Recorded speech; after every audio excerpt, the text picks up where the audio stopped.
The International Relations and Cooperation Department has reassured the public of continuity when it comes to the country's foreign policy. It comes at a time of escalating geopolitical tensions in the Middle East as Israel's conflict with Hamas threatens to spill into other countries.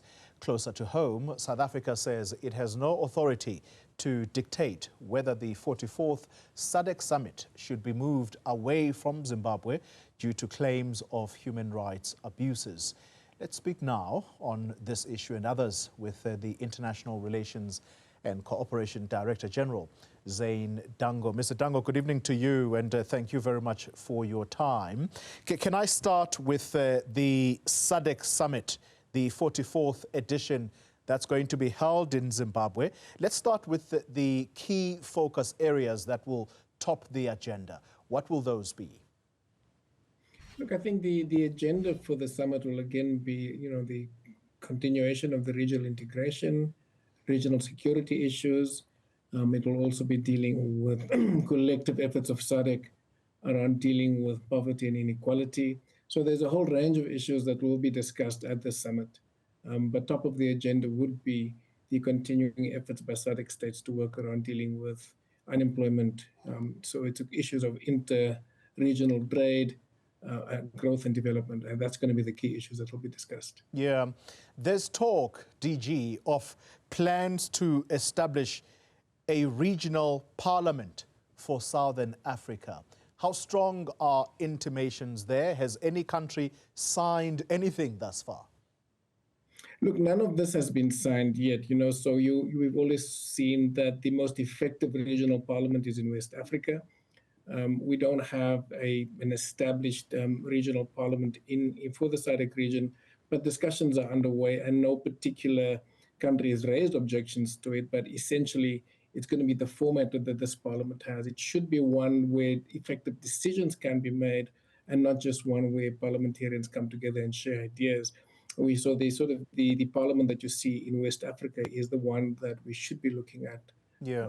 Emulating to a certain extent. Well, I was going to ask exactly that we have a Pan-African Parliament whose headquarters is here in South Africa, and the assumption is that it caters for the whole of the continent. One that is specific to SADC, what kind of issues would it be contending with, and what would it be solving for, perhaps, is a better question to ask. So, look, these kinds of parliaments, you've mentioned the PAP, the Pan-African Parliament. Again, you find that the kind of decisions made at the Pan-African Parliament is not binding on any of the member states of the AU, but it essentially serves a purpose for parliamentarians to get together and share ideas. So it has got the benefit of ensuring that certain normative issues are discussed. A regional parliament should be one where a level of sovereignty, is not ceded per se, but you can have some binding resolutions that emerge from those kind of parliaments, and you can already see the difficulties they call it. In a region where sovereignty is jealously guarded, it's difficult to see any one country giving up any particular policy space. Yeah. To a regional parliament like this. As you know, even with the African Union, unlike the EU, the African Union, no African country has ceded any of our sovereignty to the EU, but we do see it as a collective space to share ideas, to engage jointly on issues that affect the African continent and the people of Africa. But none of the issues essentially from the EU is binding per se. Yeah. on South Africa as it would be with, for example, the European Parliament. Yeah, reading an article of one of the authors, he seems to suggest that strengthening democracy perhaps would be one key focus area. And talking about the strengthening of democracy, there are these calls, Director General, that this 44th summit that is going to be held in Zimbabwe ought to be moved away from that country, given the claims of human rights violations. South Africa in the past has been blamed for being complicit to that country's leadership excesses, which leads and has led to a number of Zimbabwean nationals moving to South Africa, among other SADC countries. Does South Africa feel the need to take the stand and perhaps be the one that says, look, we have applied this, is it called quiet diplomacy for a long time in Zimbabwe? Perhaps it is time. Look, I think the reports coming out about the human rights abuses, particularly on opposition leaders, the reports that, you know, we've been getting and I've been engaging with civil society organizations in South Africa and the regions in terms of the kinds of the restrictions on civil society activity, but also the arbitrary detention of an intimidation of leaders and ordinary members of Zimbabwean society is indeed worrying. And we would need to engage with the government of Zimbabwe in a more robust manner on these kinds of human rights abuses. We don't have the power, as we said in the press briefing yesterday, to change the venue. That's a SADC decision as a whole, but we hope that we're going to be able to use the space of the summit and the discussions, both informally and formally, to raise our concerns about the human rights abuses. As you've pointed out, there are push and pull factors to migration, and the push factors of migration, of course, is poor governance, human rights abuses, and that's not just a Zimbabwean issue. It's essentially one that one can look at many other parts of Africa, and we really need to take a particular stand on how do we engage with countries in the region around the common objective of creating the kind of conditions where people will thrive. And you need good governance, you need the respect for human rights, and we will in essence, after this summit, be engaging with civil society, engaging with our counterparts in Zimbabwe about what we believe should be done to respect the human rights of all people, including the ordinary people in Zimbabwe, and to protect fundamental freedoms such as freedom of association, which is a fundamental principle that we hold dear. But in essence, even if you look at some of the SADC protocols, whether it's the social protection protocol, freedom of association is guaranteed under some of these protocols. So we need to make sure that we implement and hold all the leaders in the region accountable to these. Yeah. DG, let's then turn our attention to matters far away from the continent, and specifically the Middle East. At Monday's media conference, you alongside the minister sought to reassure the country of continuity when it comes to foreign policy. The Middle East, that particular region is flaring up. We know South Africa's stance, what you have done, and that is to go to the ICJ to say there's genocide being implemented in Gaza. That region at the moment, is it your view that that war is indeed starting to spill over into other countries? Yeah, I think you can see now, what we've been warning about for, even before October 7th last year, that the continued, what we call institutionalized impunity could lead to a regional conflagration.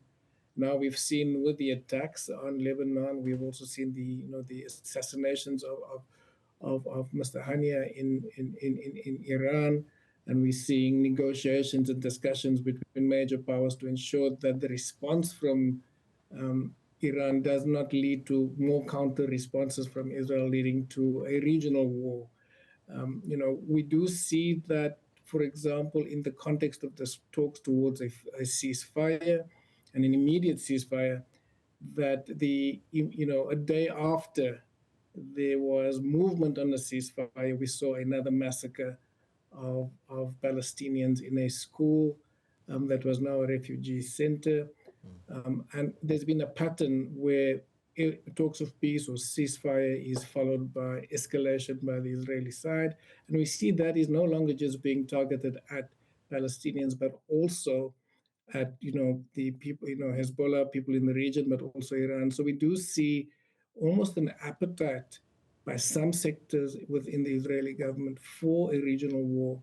And we have to make sure that we speak to the powers that be globally, not to be pulled into such a regional war, because there'll be no winners. Yeah. It could become one where, for example, you have in that region undisclosed nuclear powers, Israel being one of them, and with the kind of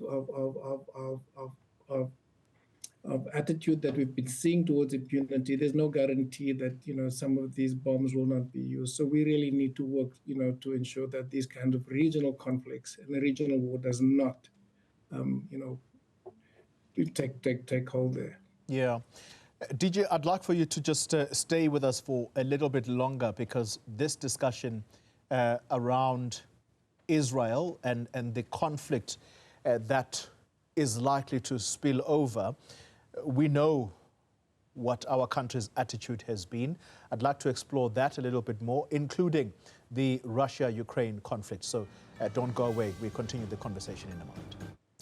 You're watching News at Prime. If you're just joining us, we are still in conversation with the Department of International Relations and Cooperation's Director General Zane Dangor. We're discussing geopolitical tension.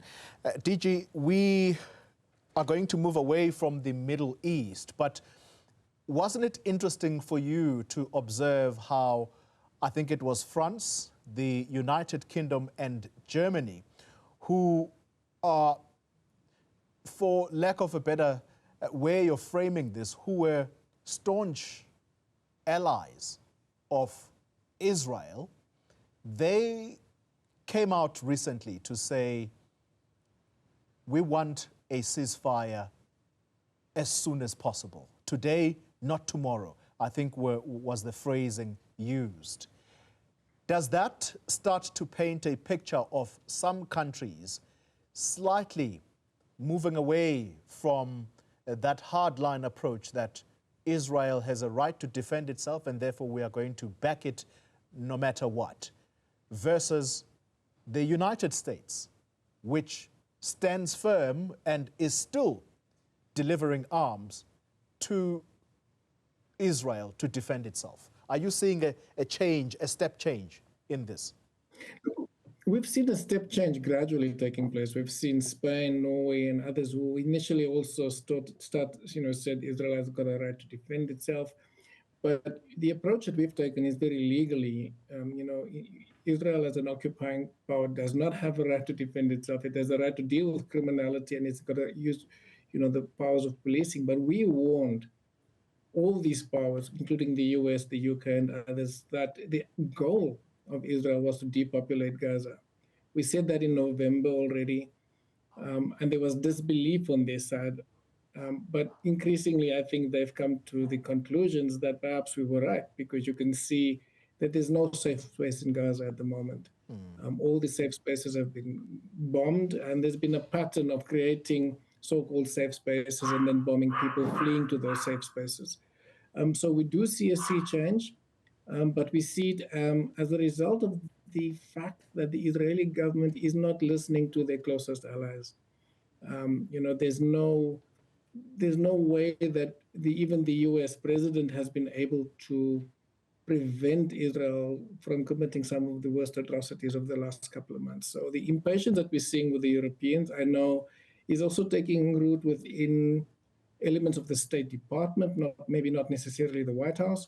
But we do see that the flagrant, breaches of all the norms of international human rights law is one that, we see now, as you've pointed out, with these three countries that have been staunch supporters. But we also see it in significant pockets within the State Department. So I think the pressure on Israel is coming from many quarters. But at the same time, the reports that we're getting is that the wing within the Israeli government that wants to continue this complete depopulation through genocide or forced migration is not listening to any caution And we've seen now disputes now between the defense minister and Prime Minister Netanyahu because the kinds of pressure that's coming from their own allies on these issues. Yeah. But, unfortunately, it's many thousands of lives too late. It would be remiss of me not to tease out this information that you sort of let out at the beginning. Let me tease it out a little bit more from you. You said earlier that Israel has undeclared nuclear power. Are you intimating that if forced, Israel would actually not mind using that, even though it would be a violation of epic proportions of international law?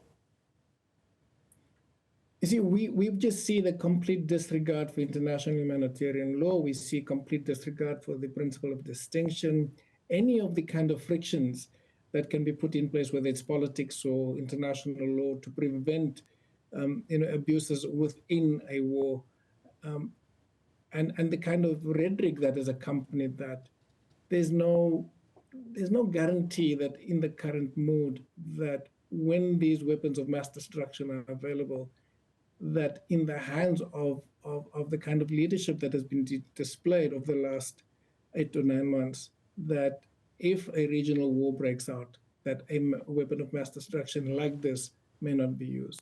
It's something that we don't want to wish on anybody, but when these weapons are there, there's no guarantee without the right checks and balances that it won't be used. And we've just seen complete impunity. And it's something that we need to put out there, that we are really concerned about it. Yeah. Well, in that theme of nuclear power, we know one of the countries that has massive nuclear power, and that is Russia. It is a friend of South Africa. It is in part why South Africa said that they are taking a neutral stance. It's a non-aligned stance, let me put it that way, to correctly use the phrase. Now, a situation has occurred where Ukraine has stepped into the territory of Russia, attacking Russia, because it was Russia that attacked Ukraine in the first place. Where do you see, or how do you see things panning out there? Would Russia be disciplined not to use that nuclear power itself if it says that the reason why Ukraine is feeling so emboldened is because of the backing it is getting from NATO? Would Russia be disciplined not to use it against Ukraine? Anytime when you have a weapon of mass destruction at the disposal of any country at war, one will not discount the fact that there is even the remote possibility that it could be used. We've been calling for a ceasefire, an immediate ceasefire between Russia and Ukraine since Russia's invasion of Ukraine, per se. We have always said that we may understand Russia's security concerns and the kind of negotiations and discussions that have taken place previously around the role of NATO. But we've also been very clear that Russia's use of force in Ukraine has been unlawful. And what you have is a big nuclear power engaged in war, essentially with Ukraine. Ukraine had voluntarily, like South Africa, given up its nuclear weapons, but Ukraine is also backed up by other nuclear powers.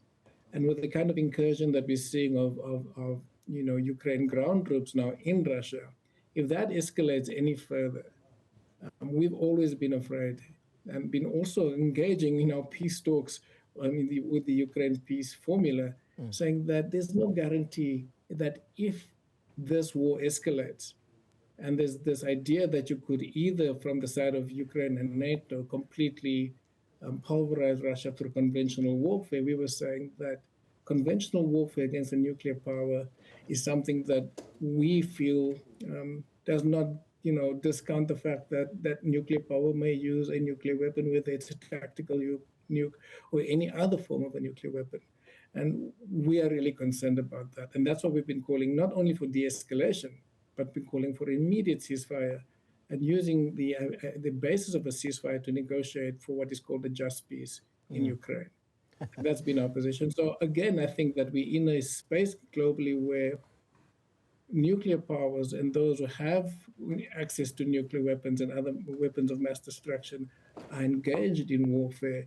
And when these weapons are available to countries at war, there's no guarantee that it will not be used.